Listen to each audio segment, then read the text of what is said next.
Everyone, today we'll talk about how to fix or how to solve the problem of not loading on the application of Nedbank Money. We click on settings.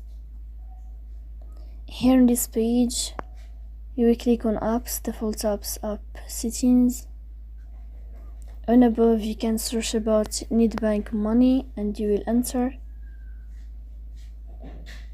Here on this page of app info, you will click on first stop, then you can click OK. After that, you will enter to the window of storage. Here you can click on clear cache. Don't click clear data because that can delete your account.